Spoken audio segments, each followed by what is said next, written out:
कल्पना कीजिए, आप सिर्फ 8 दिनों के लिए अंतरिक्ष जा रहे हैं, लेकिन अचानक तकनीकी खराबी के कारण आपको वहां 9 महीने बिताने पड़े। यह कहानी है भारतीय मूल की नासा एस्ट्रोनॉट सुनीता विलियम्स की, जो हाल ही में अंतरिक्ष से लौटी हैं। क्या हुआ इस मिशन में? उन्होंने वहां कैसे समय बिताया और भारत में उनका कैसे स्वागत हुआ? आइए जानते हैं। नासा की अंतरिक्ष यात्री सुनीता विलियम्स, जो भारतीय मूल की है, हाल ही में 9 महीने के लंबे मिशन के बाद सुरक्षित पृथ्वी पर लौटी हैं। उनका मिशन केवल 8 दिनों का होना था, लेकिन तकनीकी समस्याओं के कारण यह 286 दिनों तक बढ़ गया। उनकी वापसी पर भारत में, विशेष रूप से गुजरात के झुलासन गांव में, जहां उनके पिता का जन्म हुआ था, बड़े उत्सव मनाए गए। प्रधानमंत्री नरेंद्र मोदी ने भी उनकी इस उपलब्धि पर बधाई दी और कहा कि उनकी दृढ़ता लाखों लोगों के लिए प्रेरणा है। जन्म 19 सितंबर 1965। पिता गुजरात, भारत से थे।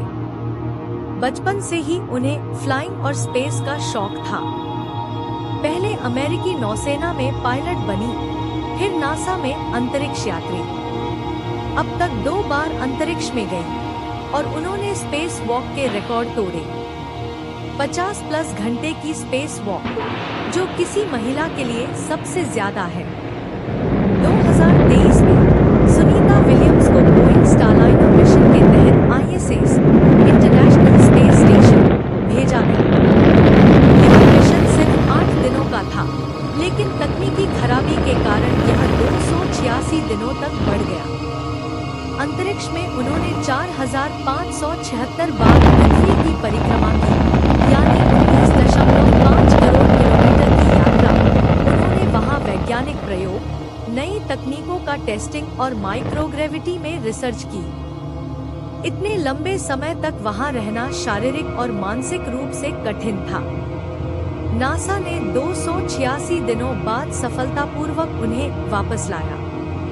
वह स्पेसएक्स क्रू ड्रैगन कैप्सूल से लौटी और समुद्र में लैंडिंग की। गुजरात के झुलासन गांव में दिवाली जैसा जश्न मनाया गया।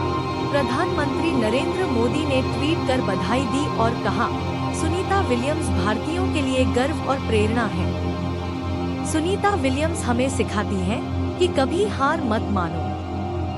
अंतरिक्ष में 9 महीने रहकर भी उन्होंने धैर्य और हिम्मत बनाए रखी। आज वह सिर्फ भारत ही नहीं, बल्कि पूरी दुनिया की प्रेरणा है।